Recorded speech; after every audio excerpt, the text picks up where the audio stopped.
তো আজকে আমাদের আলোচনা শুরু হচ্ছে সূরা কাসাসের 43 নম্বর আয়াত থেকে। আউযু বিল্লাহি মিনাশ শাইতানির রাজিম। ওয়ালাকাদ আতাইনা মূসাল কিতাবা মিন বা'দি মা আহলাকনাল কুরুনাল উলা। আল্লাহ বলেন, নিশ্চয়ই আমি দান করেছি মূসা আলাইহিস সালামকে কিতাব, মিন বা'দি মা আহলাকনাল কুরুনাল উলা, পূর্ববর্তী বহু জাতিকে ধ্বংস করার পরে। আদ, সামুদ, জাদিস, তাসাম, আসাবাইকা, কওমে তুব্বা, এই সব জাতিগুলি ধ্বংস করার পরে আল্লাহ তাআলা মূসা আলাইহিস সালামকে তাওরাত কিতাব দান করলেন। বাসায়রা লিন-নাস, মানুষের জন্য দৃষ্টি, অর্থাৎ মানুষের জন্য জ্ঞান ও ভাণ্ডার। হুদান, এবং এই কিতাব ছিল পথ নির্দেশক, পথ প্রদর্শক। রহমাতান, এবং দয়া। লাআল্লাহুম ইয়াতাযাক্কারুন, সম্ভবত মানুষেরা উপদেশ গ্রহণ করবে।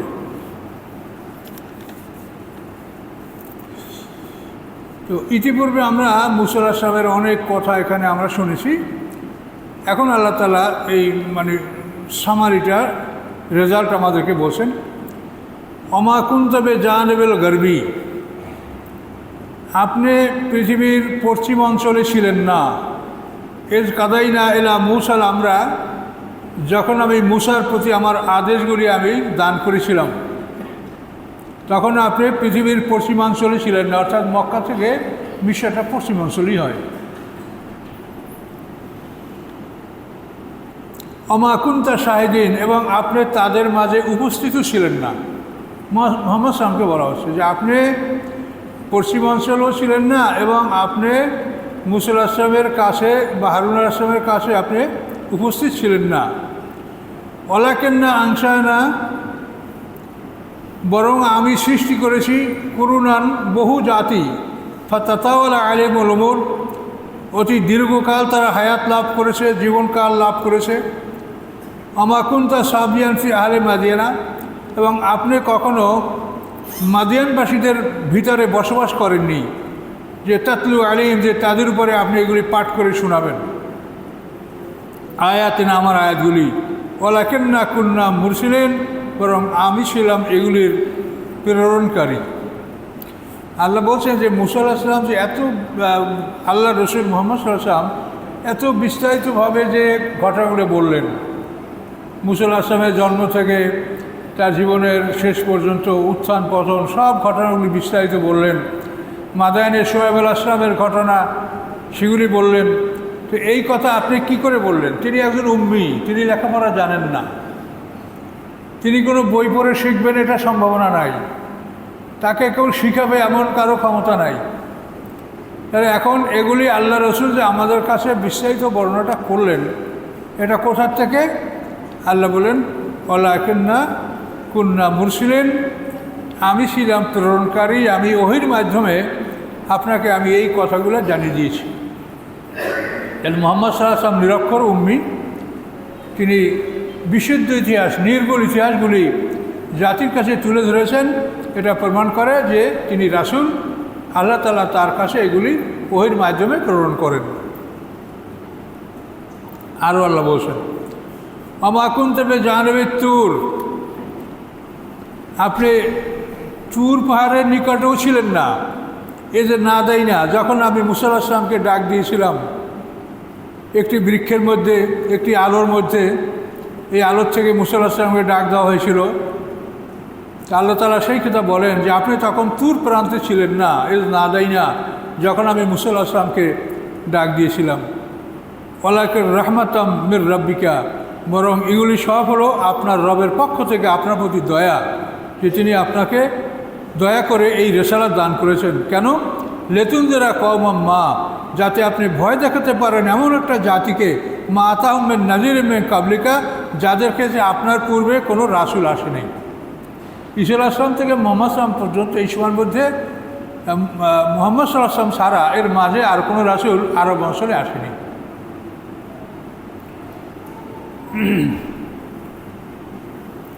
তো তো আল্লাহ তাআলা এই রাসূল পাঠালেন কেন? লাআল্লাহুম ইয়াতাযাক্কারুন, যাতে তারা উপদেশ গ্রহণ করতে পারে যে মুহাম্মদ সাল্লাল্লাহু আলাইহি আল্লাহ রসুল, তিনি যা বলছেন তিনি আল্লাহর পক্ষ থেকে কথাগুলি বলছেন। ওয়ালাউলা আন তুসিবাহুম মুসিবাতুম বিমা কদ্দামাত আইদিহিম ফায়াকুলু রব্বানা লাউলা আরসালতানা ইলাইনা রাসূলান ফানাত্তাবা আয়াতিক ওয়া নাকুনা মিনাল মুমিনিন। আল্লাহ বলেন, যদি এমনটি না হতো যে তাদের উপরে যখন বিপদ আসবে তাদের কর্মফলের জন্য, হাতের কামার জন্য, তখন তারা বলবে যে হে রব, আমাদের প্রতি আপনি কেন রসুল পাঠালেন না? এই ধরনের ওজোর আপত্তি তারা পেশ করবে। এটা যেন করতে তারা না পারে।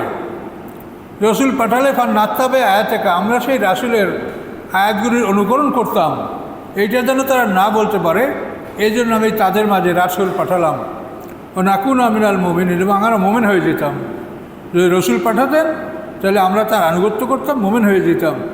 এই কথাগুলি যেন তারা বলতে না পারে, এই জন্য আমি তাদের মাঝে মুহাম্মদ সাল্লাল্লাহু আলাইহি ওয়াসাল্লামকে তাদের ভাষায়, মাতৃভাষায়, আরবি ভাষায় আমি নবী পাঠিয়েছি, রাসূল পাঠিয়েছি।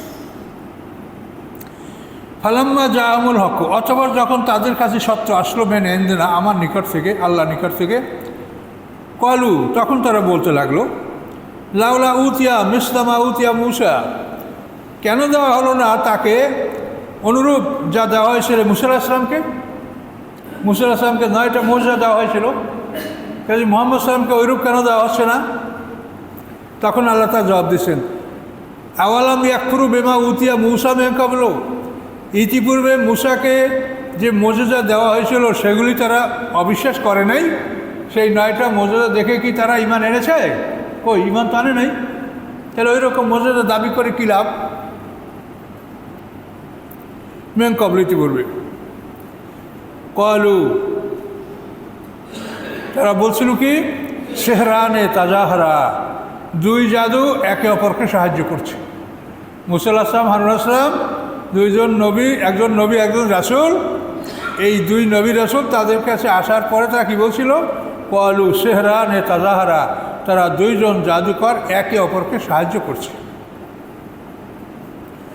ও ক্বালু, এবং তারা বলেছিল, ইন্না বিকুল্লিন কাফিরিন, আমরা সব কিছু অস্বীকার করছি, আমরা এগুলি কিচ্ছু মানব না। কুল, আপনি বলুন, ফাতু বিকিতাবিম মিন ইনদিল্লাহি ওয়া আহাদা মিনহুমা, আপনি বলুন তোমরা নিয়ে আসো এমন একটা কিতাব আল্লাহর নিকট হতে, ওয়া আহাদা মিনহুমা, যেই কিতাবটি এই দুইটি কিতাবের চাইতে অধিক পথ প্রদর্শনকারী।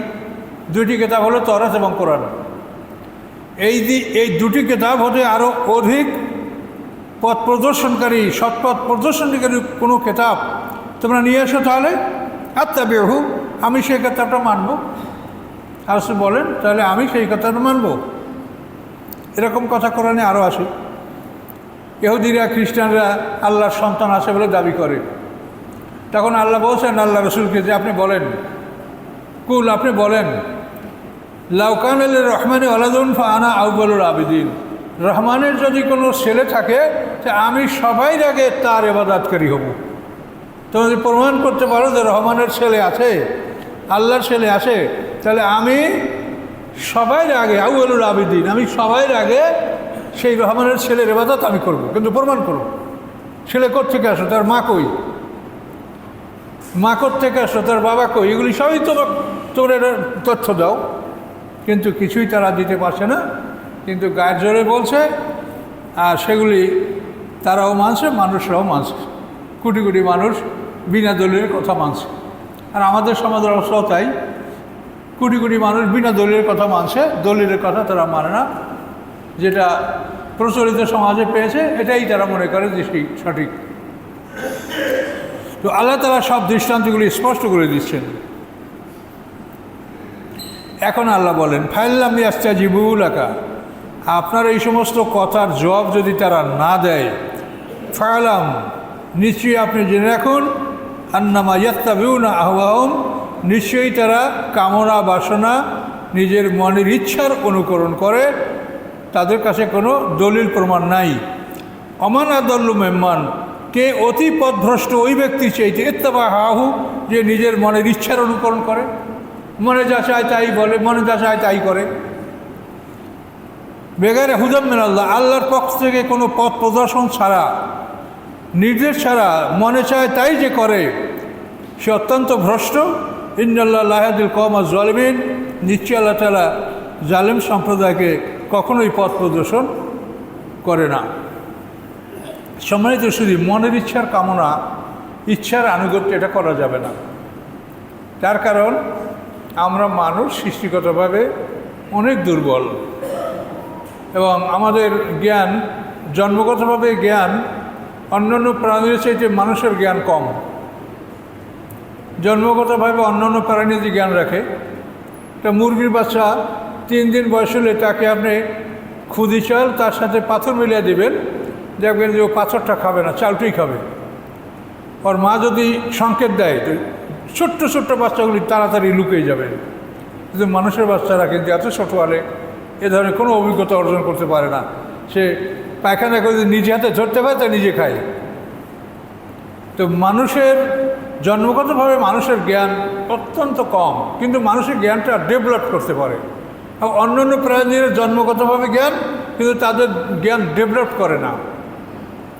শিম্পাঞ্জির আঙ্গুল আছে, হাত পা আছে, কিন্তু শিম্পাঞ্জিকে ড্রাইভার বানানো যাচ্ছে না। এটা বহু চেষ্টা করে দেখা হচ্ছে যে গাড়ি চালানোর জন্য যে হাত লাগে, পা লাগে, সেটা আছে, কিন্তু তার দ্বারা তারা ড্রাইভার হতে পারছে না।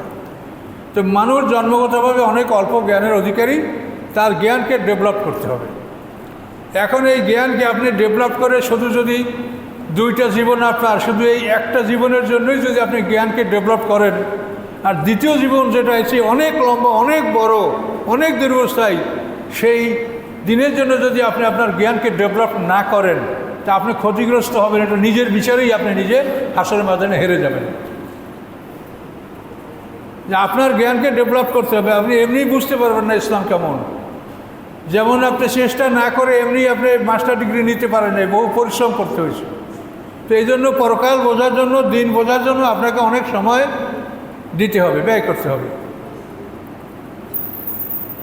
তো এই জন্য এই বিষয়গুলি মানুষের চিন্তাভাবনা করতে হবে। এবং নবী রাসূলের আগমনের উদ্দেশ্য এটাই যে একটা মানুষের জীবনের প্রথম থেকে শেষ পর্যন্ত তাকে একটা পরিচয় দিয়ে দেওয়া।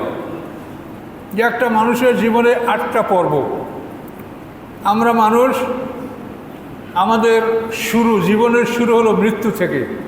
কাইফা তাকফুরুনা বিল্লাহি ওয়া কুনতুম আমওয়াতা, কীভাবে তোমরা কুফরি করছো, তোমরা ছিল মৃত্যু। আমরা সবাই মৃত্যু ছিলাম।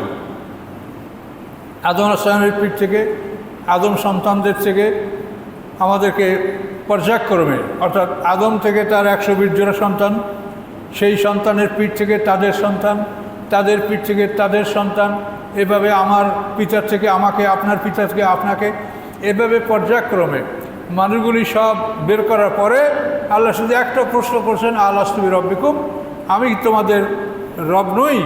আমি কি তোমাদের রব নই? কলু বালা। আমরা সবাই বসি সমস্যারে যে হ্যাঁ, আপনি আমাদের রব। এই সাক্ষী গ্রহণ করার জন্য আমাদের মধ্যে যে মুহূর্তের জন্য একটা জীবন সঞ্চার করা হয়েছিল, এটাকে জীবনের মধ্যে ধরা হয় নাই। এটা কোনো উপভোগ করার জীবন ছিল না। এখানে কেউ কিছু উপভোগ করতে পারে নাই, শুধু একটা কথার জবাব দিয়েছে। কিন্তু এই কথার জবাব দেওয়ার জন্য মানুষের মধ্যে প্রাণ সঞ্চার করতে হয়েছে। তো এই যে প্রাণ সঞ্চার করা এবং তার থেকে একটা উত্তর নেওয়া, এটা হলো যে মানব সৃষ্টি, এটা মানে কমপ্লিশন, এটা মানে চূড়ান্ত, যে এইবার মানব সৃষ্টিটা চূড়ান্ত হয়েছে। আপনি একটা কিছু আবিষ্কার করলে সেটা যদি আপনি পরীক্ষা না করেন, ততক্ষণ পর্যন্ত আবিষ্কারটা সফল হয় না বা পূর্ণতা লাভ করে না। অ্যাটম বোম বানায় যদি টেস্ট না করে, ততক্ষণ পর্যন্ত এটা পূর্ণতা লাভ করে না। তা আল্লাহ মানুষ বানাইছেন ইবাদতের জন্য, সে ইবাদতের যোগ্য কিনা এইটা বোঝার জন্য তাকে পরীক্ষা করতে হবে। তাহলে তার সৃষ্টির ব্যাপারটা কমপ্লিশন, এটা পুরো কমপ্লিট হয়ে যায় না, এই সৃষ্টিটা সমাপ্ত হলো।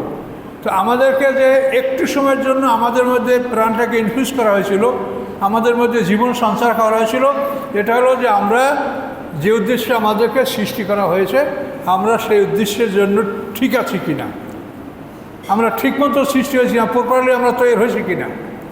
তো ওইটা জীবন না। ওটা শুধু আল্লাহ পরীক্ষার জন্য একটু জীবন সঞ্চার করে একটা প্রশ্ন করে আমাদের সবাইকে মৃত্যু দান করলেন। এই মৃত্যুটার থেকে আমাদের জীবনের পর্ব শুরু। তো এখন আমরা সবাই একসঙ্গে মারা গেলাম, আবার হাসরের ময়দানে আমরা সবাই একসাথে উঠব। ইসরাফিলের দ্বিতীয় সিংহার ফুৎকারে আমরা সবাই একসাথে উঠব।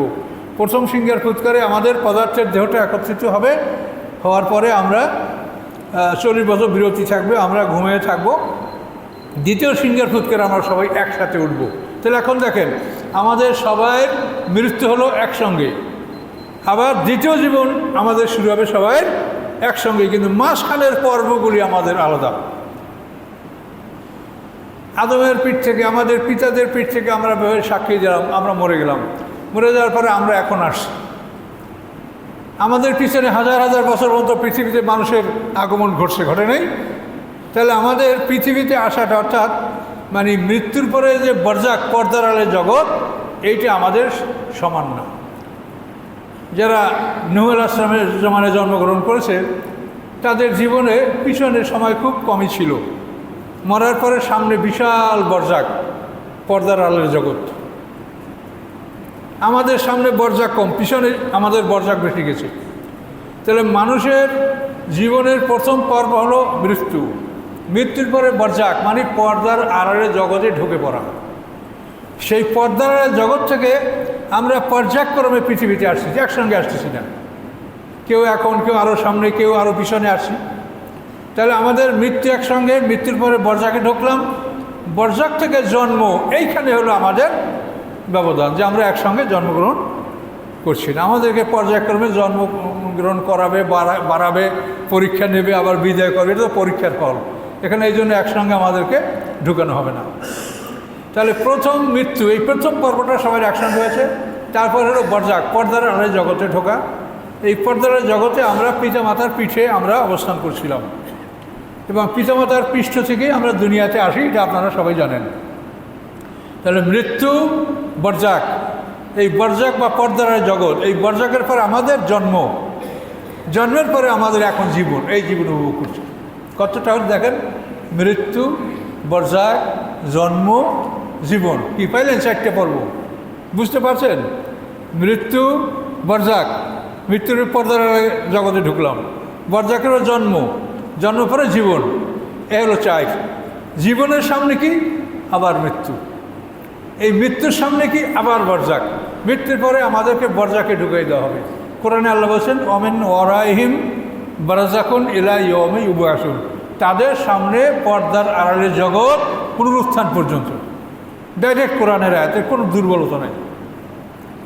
তাহলে এই আমাদের এই জন্মের পরে সামনে মৃত্যু, মৃত্যুর পরে বরজাক, বরজাকের পরে ইসরাফিলের সিংহের ফুৎকারে আমাদের দ্বিতীয় জীবন। এইবারে আমরা সবাই একসঙ্গে জীবিত হব, জন্ম হব। এই জন্মের পরে আমাদের জীবন শুরু হবে, এটা হলো আমাদের দ্বিতীয় জীবন। তাহলে এখন আবার দেখেন, প্রথম হলো মৃত্যু, মৃত্যুর পরে বরজাক, বরজাকের পরে জন্ম, জন্মর পরে এই জীবন, এই 4। জীবনের পরে আবার মৃত্যু, মৃত্যুর পরে বরজাক, বরজাকের পরে জন্ম, জন্মের পরে দ্বিতীয় জীবন, অনন্ত জীবন। তাহলে প্রথম মরণটা হয়েছে একসাথে, আর দ্বিতীয় জন্মটা হচ্ছে একসাথে। এই শুধু মাঝখানে বরজাকার জীবন, এইটা আমাদের ব্যবধান। তো এগুলি সব মিলিয়ে প্রত্যেকটা মানুষের বয়স সমান, কেউ কারো সাথে ছোটও না বড়ও না।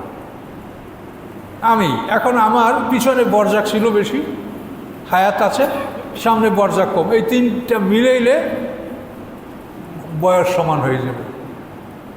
নূহ আলাইহিস সালাম, তার পিছনে বরজাক ছিল কম, হায়াতের পরে সামনে বরজাক বেশি। এই বরজাক জীবন মিলিয়ে প্রত্যেকটা মানুষের বয়স সমান। এখন একটা মানুষ সম্পর্কে যদি আমরা জ্ঞান দিতে না পারি, তাহলে আমরা কি জ্ঞান অর্জন করলাম? একটা মানুষ তার জীবনের বিরাট অংশ, যেখানে হাজার হাজার কোটি বছর সে বেঁচে থাকবে, সেই জীবন সম্পর্কে যদি আমরা কিছু না জানলাম, সেই জীবন সম্বন্ধে কোনো প্রস্তুতি আমাদের নাই থাকলো, তাহলে আমরা কি শিখলাম, কী জন্য আসলাম দুনিয়ায়? কাজে এই কথাগুলি আপনাদেরকে আমরা বোঝানোর জন্য চেষ্টা করছি, নবী রাসূলও চেষ্টা করছেন, আলেমরা চেষ্টা করছেন, আর আপনারাও নিজের জ্ঞানে আপনারাও চেষ্টা করেন এগুলি জানার জন্য। প্রত্যেকটা মানুষের জীবনে 8টা পর্ব, 60 জোড়া, 2টা মরণ, 2টা বরজাক, 2টা জন্ম, 2টা জীবন। আল্লাহ সৃষ্টি সব জোড়া জোড়া, এই 4 জোড়া 8টা। এটা হলো একটা মানুষের জীবনের পরিচয়। এটা যদি আপনি না বোঝেন তাহলে আপনি কোনোভাবেই আপনি কোরআনের কথার সাথে আপনার জীবনকে মিলাতে পারবেন না। অনেকে মনে করে মরার পরই পরকাল, মরার পরে পরকাল, মরার পরে বরজাক, বরজাক বলে জন্ম, তারপরে আপনার দ্বিতীয় জীবন শুরু, সেইটা হলো পরকাল, আখেরাত। কাজে এগুলো আপনাকে বুঝতে হবে।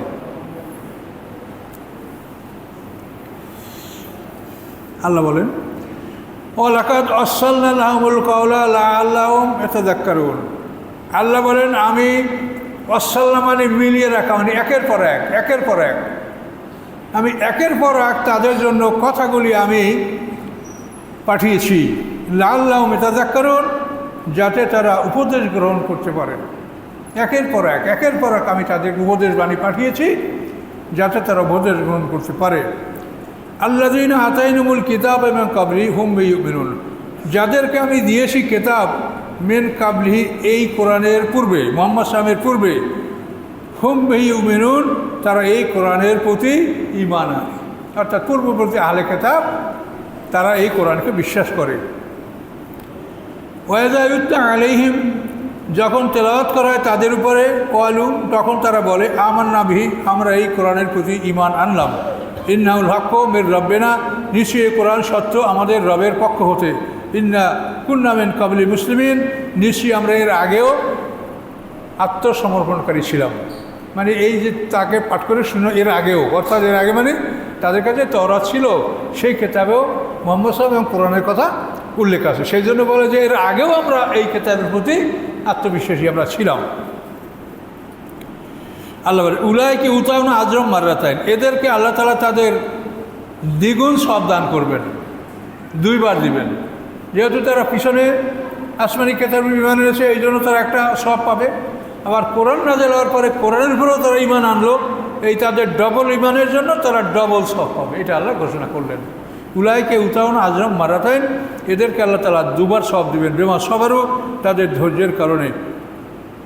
ওয়ায়াদরাউনা বিল হাসানাতি সাইয়্যা, এবং তারা দূর করে ভালো দ্বারা মন্দকে, ভালো দ্বারা মন্দকে দূর করে। অর্থাৎ আপনি একটা গালি দিছে, আপনি গালি দিতে পারবেন না, আপনি ধৈর্য ধারণ করবেন এবং তাকে উপদেশমূলক কথা বলবেন। আপনাকে একজনের ক্ষতি করছে, আপনি তার উপকার করেন, আপনিও ক্ষতি করিয়েন না। এটা হলো মুমিনদের বৈশিষ্ট্য এবং আল্লাহর শিক্ষা। ওয়ায়াদরাউনা বিল হাসানাতি সাইয়্যা, তারা ভালো দ্বারা মন্দকে প্রতিহত করে। এইটা কিন্তু একটা বিরাট ব্যাপার, এটা ছোটো মনে করবেন না। একজনে আপনাকে গালি দিয়েছে, মন্দ বলেছে, আপনাকে তিরস্কার করেছে, এটা ধৈর্য ধারণ করে যে আপনি তার সাথে ভালো ব্যবহার করবেন, এটা কিন্তু একটা বিরাট সাধনার ব্যাপার।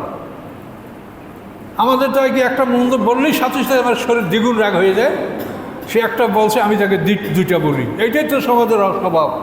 কিন্তু আল্লাহ বলছেন না, এটা আমার বিধান না। আমার বিধান হলো তুমি ভালো দ্বারা মন্দকে প্রতিহত করবে। কখনোই তোমাকে মারলে, কাটলে, আঘাত করলে, জখম করলে তুমি তার প্রতিশোধ নিতে পারবা, এটা শরীয়তে বিধান রাখা হয়েছে। কিন্তু গালিগালাজ করলে তার কোনো প্রতিকার বিধান রাখা হয় না। সেখানে বিধান রাখা হয়েছে যে তুমি ভালো দ্বারা সেটাকে প্রতিহত করবে। কী কথা বলতে পারলেন? কোনো বলছে দাঁতের বদলে দাঁত, নাকের বদলে নাক, কানের বদলে কান, অল জুরুহা কেসাস, সমস্ত আঘাতের প্রতিশোধ আছে, সমস্ত আঘাতের কেসাস আছে, কিন্তু গালিগালাজের কোনো কেসাস নাই।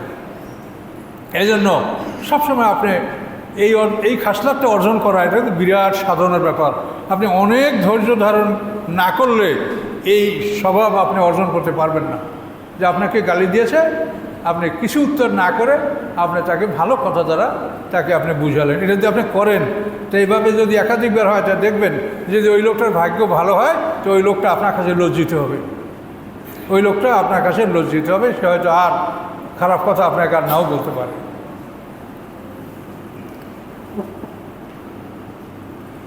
অমিম্মা রাযাকনাহুম ইউনফিকুন, এবং আমি তাদেরকে যা জীবিকা দান করেছি তার থেকে তারা ব্যয় করে।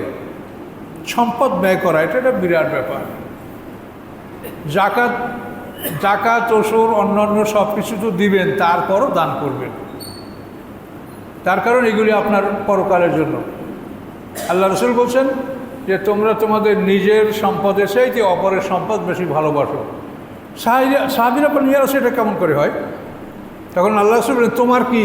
তুমি যা খেয়েছো, তুমি যা ব্যবহার করেছো, তুমি যা দান করেছো, এটা তোমার। তুমি যা সঞ্চয় করেছো তা তো তোমার না। এখন এই সঞ্চয় করার টাকা পয়সা যাতে ভাঙ্গা না লাগে, আপনারাও তো ওইরকম করেন যে না ব্যাংকের টাকাটা তুলবো না, ওইটা থাকে, এদিক দিয়ে সেদিক দিয়ে দরকার বোধ একটু ধার টার করি বা অন্য কায়দা করিয়া বা সুদের টাকা দেয় এই সংসারটা চালায়, আর মূল টাকাটা থাইকে যায়। তাহলে অবস্থাটা কী হলো যে আপনি নিজের সম্পদের চাইতে অপরের সম্পদ আপনি ভালোবাসছেন। কোরআন আপনাকে এগুলি বলে দিচ্ছে।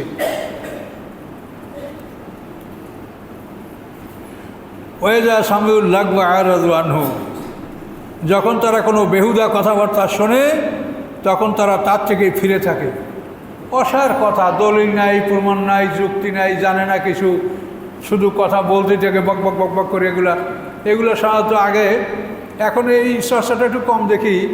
আগে দেখছি এই লোকাল ট্রেনে যখন যাত্রীরা যায় না, তারা এমনভাবে তর্কলিপ্ত শুরু হইতো, মানে একেবারে ওই বাগেরহাট থেকে খুলনা পর্যন্ত তারা কথাই বলতে থাকতো সবাই, অথচ কোনো ধর্মীয় কথা বা জ্ঞানের কথা নাই। এগুলো লাগ বড় বেহুদা, যে কথার কোনো মূল্য নাই, ফল নাই। এবং এই বেহুদা কথাটা কিন্তু মানুষের জীবনে একটা বিরাট ক্ষতিকর। 18 পারায় যে মোমেনদের মুক্তির জন্য যে আল্লাহ কতগুলি শর্ত দিয়েছেন, কদ আফলাল মুমিনুন আল্লাযীনা মিন সলাতিহিম খাশিউন ওয়াল্লাযীনা আলাল লাগবি মুরিদুন। প্রথম শর্ত দিয়েছেন নামাজি বিনয়ী যারা হবে তারা মুক্তি পাবে। 2 নম্বরে দিয়েছেন বাজে কথার থেকে যারা দূরে থাকে, বাজে কথা বাজে কাজ যারা বর্জন করে তারা মুক্তি পাবে। দেখেন এই বাজে কথা বাজে কাজ, আপনি ফজরের নামাজ পড়লেন, তাদের সর্বমোট মিলিয়ে ধরেন আপনি 300 থেকে 500 ওয়ার্ড শব্দ আপনি আল্লাহর কালাম ব্যবহার করেছেন। কিন্তু এখন ফজর থেকে ধর পর্যন্ত যদি আপনি 10,000 বাজে কথা বলেন, এটা তো সবই লেখা হয়েছে, সবই ওজন করা হবে। তাহলে এখন আপনার ন্যাকামল হচ্ছে 300 বা 500, আর বাজে কথা আছে 5,000 10,000। তাহলে আপনার ন্যাকামল কি ভারী হবে? সেই ন্যাকামল কি বদামলকে হালকা করতে পারবে? তা আপনি তো আসামি হয়ে যাবেন। এই জন্য বাজে কথা, যে কথা না বলে, যেটা আপনি দেখেন সংসারে ঘরে অনেক সময় এরকম ছেলে মেয়ে স্ত্রীরা তারাও এমনভাবে কথা বলে যে কথা একবার বললে হয়, একবার না বললে 10 বার বলবে, না হয় ঘুরে বলবে, নাহলে এইভাবে সেভাবে বলবে। এগুলো তাদেরকে বোঝাবার চেষ্টা করেন যে তোমরা এই যে কথা বলছো এটা ফেরেশতারা লিখছে, ওজন হবে। তুমি নামাজ পড়ছো কতটুক, তুমি ফজরের পরে কোরআন শরীফ তেলাওয়াত করছো 1 পারা, কিন্তু এরপরে তুমি 6টা থেকে 12টার মধ্যে তুমি 10,000 বাজে কথা বলছো, তাহলে তোমার লাভ হলো কি? এই জন্য লাভ কথাটা আল্লাহ বলছেন, এটা এখন ছোটো মনে করবেন না। বাজে কথা বলা, বাজে কথা শোনা, বলবেনও না, শুনবেনও না। এই যে ludo, carrom board, drum board, এই সমস্ত খেলাধুলা, এগুলো কিন্তু বাজে কথা, টাস, এগুলো কিন্তু মানে বিনা আপনার সময় নষ্ট করা ছাড়া এর কোনো উপার্জন নাই। লুডো, টাস, 32 ড্রাম বোর্ড, আপনি যাই করেন, ক্যারাম বোর্ড, সময় নষ্ট হওয়া ছাড়া কোনো ফলের মধ্যে নাই।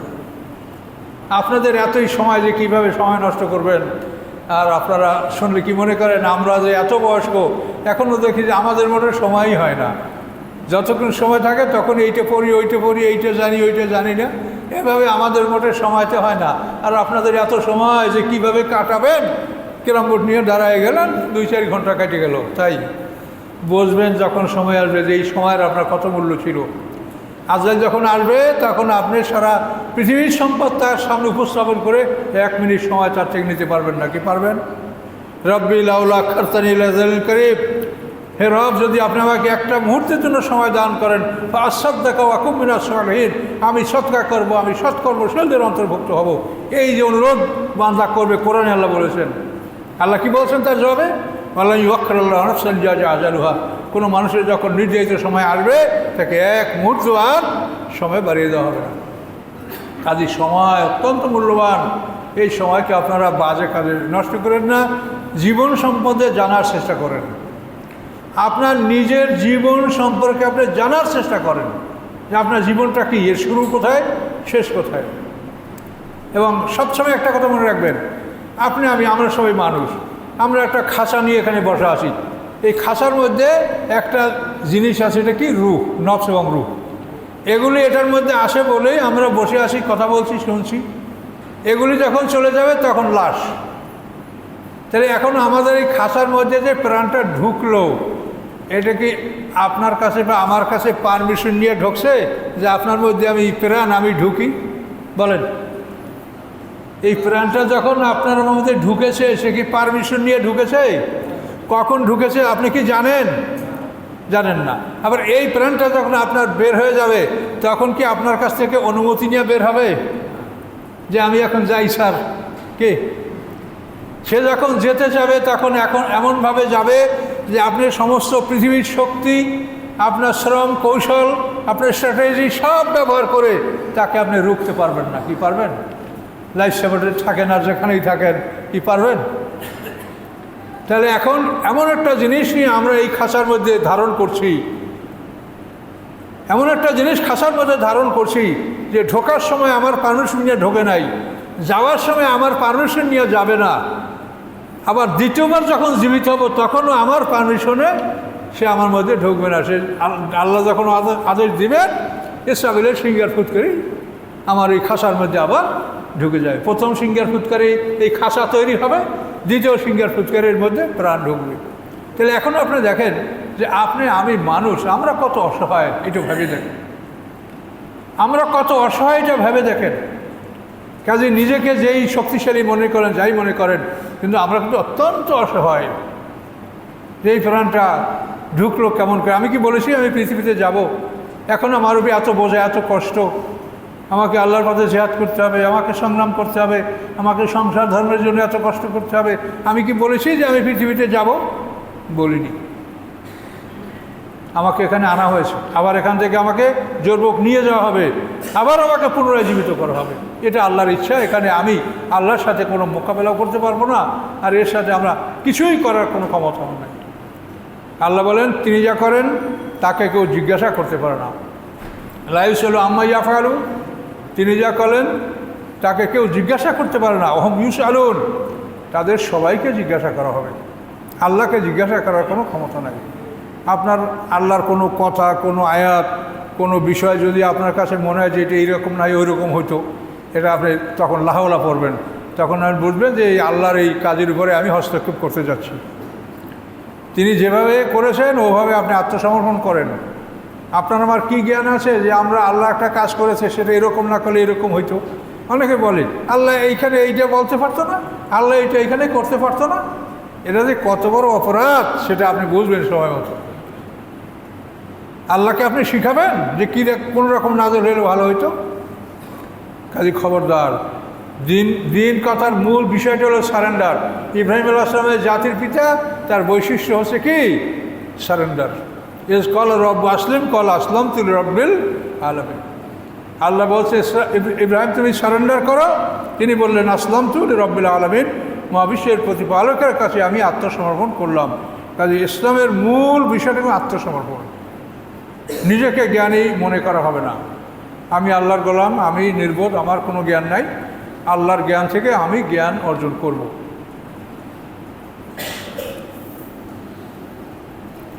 আল্লাহ বলেন যে তারা যখন বাজে কথা, বাজে কাজ, এই অনুষ্ঠানগুলি থেকে তারা যখন অতিক্রম করে বা শোনে, কলু, তারা বলে লানা আমালুন ওয়ালাকুম আমালুকুম, আমাদের জন্য আমাদের কাজ, তোমাদের জন্য তোমাদের কাজ। সালামুন আলাইকুম, তোমাদের প্রতি সালাম। অর্থাৎ তাদের সাথে তর্ক লিপ্ত হবেন না। এই সালাম মানে বিদেয়ী সালাম, যে ভাই মাফ করেন সালাম। আপনি এদের সাথে তর্ক লিপ্ত হবেন না। আল্লাহ নাবতাগিল জাহিলিন, আমরা জাহেল বা অজ্ঞতা, মূর্খতা আমরা কামনা করি না। কাজে এগুলি কাজ, অজ্ঞতা, মূর্খতা, জ্ঞানহীন কথাবার্তা বলা, এগুলি আমরা কামনা করি না। এই বলে তাদেরকে সালাম দিয়ে সরে পড়বেন, তাদের সাথে লিপ্ত হবেন না। ইন্নাকা লা তাহদি মান আহবাবতা, হে রাসূল, যাকে আপনি ভালোবাসেন অবশ্যই আপনি তাকে হেদায়েত দান করতে পারেন না। ওয়ালাকিন্নাল্লাহু ইয়াহদি মান ইয়াশা, বরং আল্লাহ যাকে ইচ্ছে তাকে হেদায়েত দান করেন। রাসূল ভালোবেসে কাউকে হেদায়েত ধরতে পারবেন না। যদি তাই পারতেন তাহলে তার চাচা আবু তালেবকে তিনি হেদায়েত দান করতে পারতেন। আল্লাহ রসুলের জন্মের 6 মাস আগে পিতা মারা যায়। 6 বছর বয়সে মাতা মারা যায়, 8 বছর বয়সে দাদা মারা যায়। এই 8 বছর বয়স পার হয়ে যাওয়ার পর থেকে মৃত্যু পর্যন্ত আল্লাহ রসুলের অভিভাবক ছিলেন আবু তালেব, চাচা আবু তালেব। তাকে আল্লাহ রসুল হেদায়েতের মধ্যে আনতে পারেন না। এটা আল্লাহ বলে যে রাসূল আপনি কাউকে হেদায়েত করতে পারবেন না, হেদায়েত আল্লাহর কাছে। তাহলে আমাদের আল্লাহর কাছেই হেদায়েত চাইতে হবে। তো যারা সুন্নাত পড়ে না তারা কাবলা জুমা চালিয়ে